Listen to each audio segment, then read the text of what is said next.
حياكم الله. النهاردة عايزة أتكلم عن workshop حضرتها في بداية السنة دي، كانت بتتكلم عن إدارة المشاعر غير المريحة، وإزاي نكون بنزود المشاعر المريحة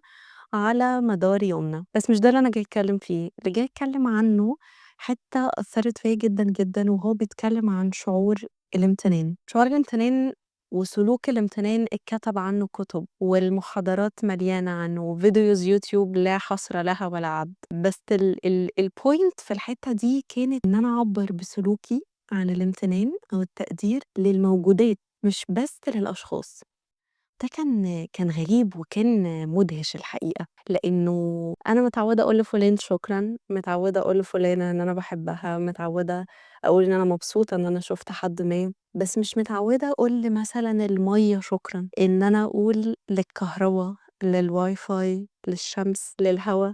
الحاجات اللي هي موجودة بطبيعتها، موجودة بنعمة ربنا علينا. مش متعودة أقول لها شكرًا، فكانت الحتّة دي بتتكلم عن إزاي تكون بتتعامل بشكل ممتن لكوكب الأرض،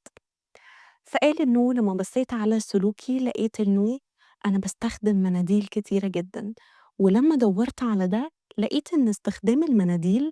من أول صناعتها لحد استهلاكها وما بعد استهلاكها والنفايات اللي بتخلّفها، وطبعًا كُلّنا عارفين إنه صناعة المناديل الورقية بتبقى مُعتمدة بشكل أساسي على الأشجار،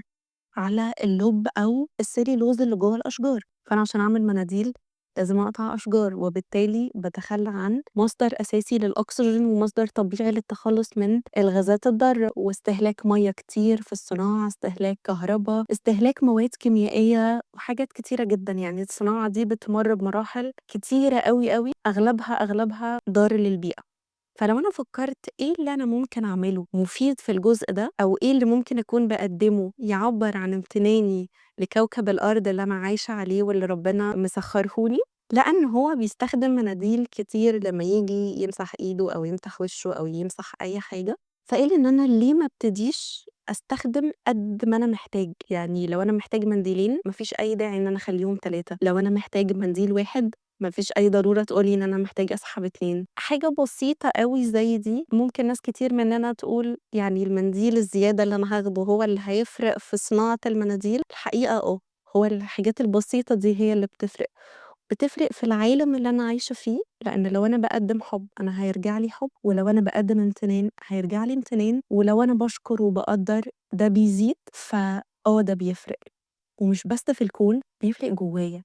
إن أنا أبقى عارفة إن أنا باعمل حاجة فيها حُب،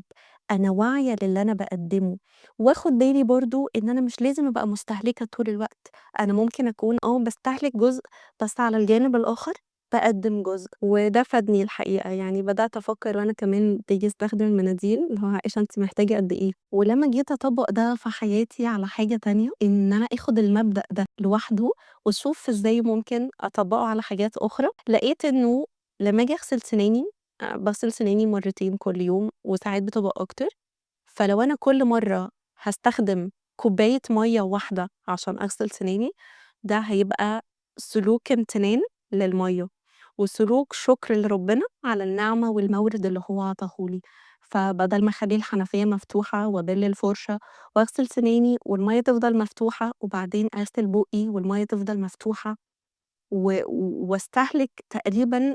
جردل كبير من المَيّة،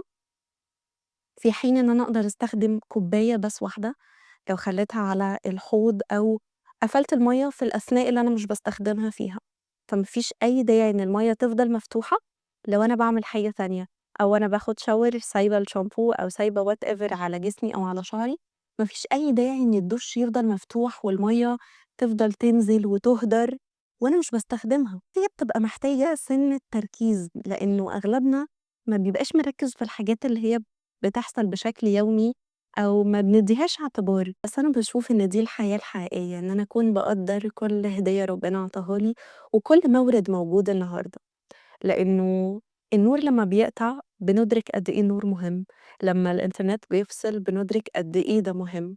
فأنا محتاجة أستغل الأوقات اللي ده موجود فيها وأعبّر عن امتناني له. عارفين لمّا حد ربنا يبقى مدّي له صحة كويسة، فيبقى بيستخدم صحته دي عشان نفع الناس،